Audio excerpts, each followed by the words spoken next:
Hi everyone, I'm Tristan. Welcome to today's lesson where we are going to look at 5 higher level prepositions for TOEIC, plus we're going to look at 3 difficult TOEIC questions. Now this is to help you improve your TOEIC score, but also to help you improve your overall English. All right, let's get started. Now, before we start talking about the prepositions, let's remember a rule. If you have a true preposition, it needs to be followed by a noun form. Now, a noun form could be a traditional noun, verb ing, or a noun clause. Let's look at an example. We have the preposition in here. So, she is interested in learning the guitar. This is correct because learning is a noun here. It is verb plus ing acting as a noun. This is called a gerund. B is correct. She is interested in the guitar. This is because guitar is a noun. C, she is interested in how to play the guitar. This is correct because this is a noun clause. However, D and E are both incorrect. Remember, in is a preposition. After a preposition, I cannot have a verb. Well, if we look at D, I have a verb right away, play. So this would be incorrect. And E is incorrect because after a preposition, I cannot have subject plus verb. So if I have she plays, this would be subject verb. Those do not go after true prepositions. Here's another tip. There are words that are prepositions sometimes, and there are words that are prepositions always. Today, we are only going to look at words that are prepositions always. For example, if I say, before the lesson, I had reviewed my materials, before is a preposition. But if I say, before I took the lesson, I had reviewed my materials, before is an adverb clause marker. So before is not always a preposition, but words like in, on, at, about, these are always prepositions. They need to be followed by a noun form. Once again, today we will only look at 100% prepositions. Okay, let's get started. The first preposition is concerning. This means about, with regard to, regarding, when focusing on. For example, there was excitement concerning the construction of the new stadium. So there was excitement about the construction of the new stadium. We can also use concerning when we compare two things. Here's an example. Morning sales increased for the restaurant. Concerning afternoon sales, they had remained flat. So, as you can see here, we are using concerning to compare two different things, two different times. So here's some practice. Finish the sentences using concerning. All right, number 2. The next is amongst. You can also say among. This is in the group or one of. For example, she was amongst the players chosen for the team. So she was one of the players. She was in the group of players. Now, when you use among and amongst, we usually have a plural noun. So if I said she was amongst the team, this is a little strange. It's better to say she was amongst the players on the team because this is plural. Let's look at another example. Mexico City is amongst the most populated cities in the world. So Mexico City is one of the most populated cities in the world. So try a little practice here. Pause your screen if you need to. Okay, next one. This is not extremely difficult, but many students have trouble with despite and in spite of. These are prepositions. They are prepositions. So it is wrong to say, despite I learned about prepositions in high school, they still confuse me because I cannot have subject verb after despite. It is a preposition. So correct, despite learning about prepositions, despite my lessons about prepositions. Next one will be a noun clause, despite what I was taught in high school. Or you can always use despite the fact that I learned about prepositions. The fact that can be used as a noun. Now, if you want to use subject plus verb after it, you can use although or even though. For example, although I learned about prepositions in high school. So, although and even though are not prepositions, despite and in spite of are prepositions. Here's a little practice. All right, number 4, via. Via tells us how you did something, usually travel or communication.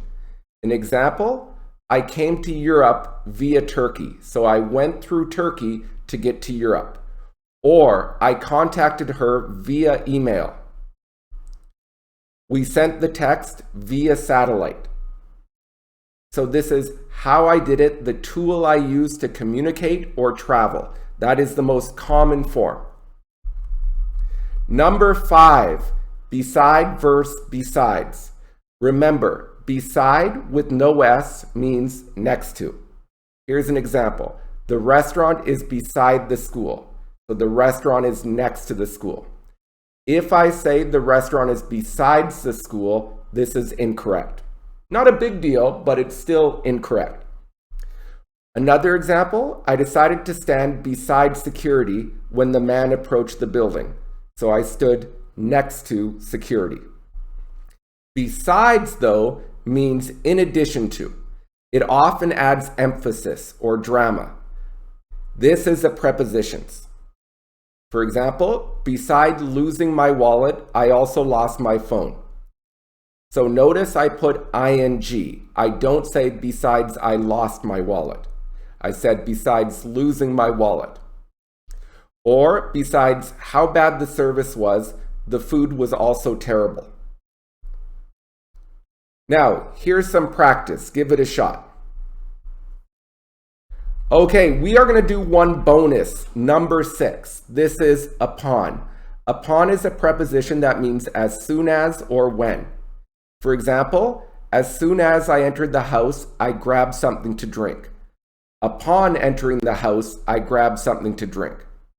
So notice I'm using upon entering, not upon I entered, because upon is a preposition. I cannot have subject plus verb after it. All right, so now we're going to get into 3 TOEIC questions. Pause your screen if you need time to answer. Here's 129.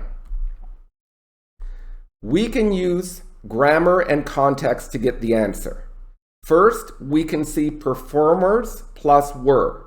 Performers plus were. This is a subject plus verb, so we cannot have a preposition before it. So immediately eliminate be, despite. That is a preposition. Now let's use context.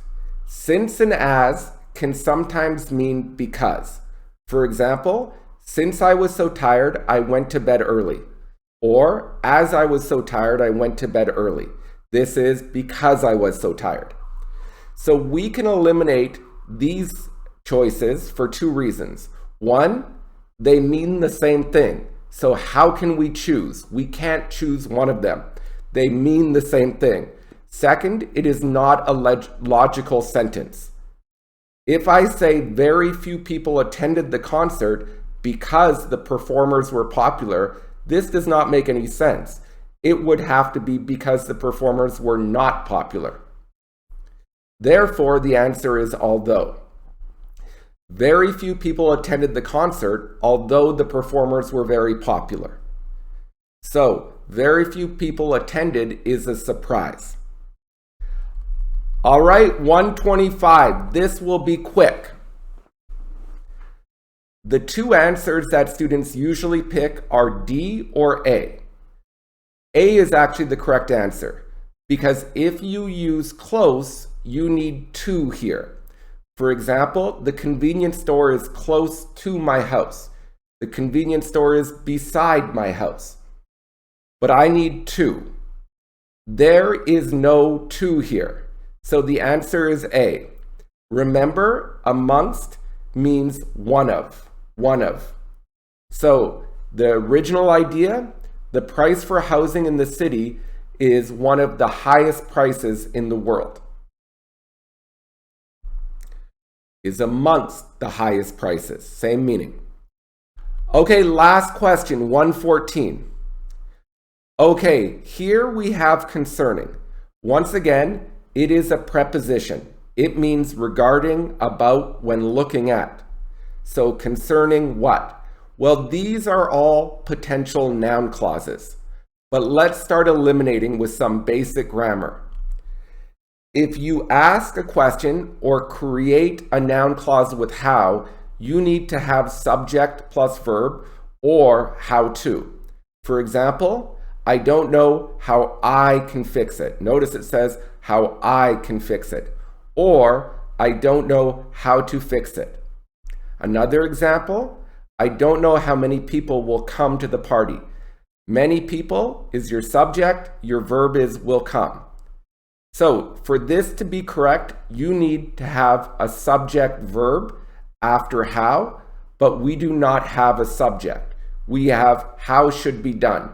Correct would be how it should be done. The same is true for why and where. For example, I don't know where I need to go. Notice the subject, or I don't know where to go. I don't know where it began.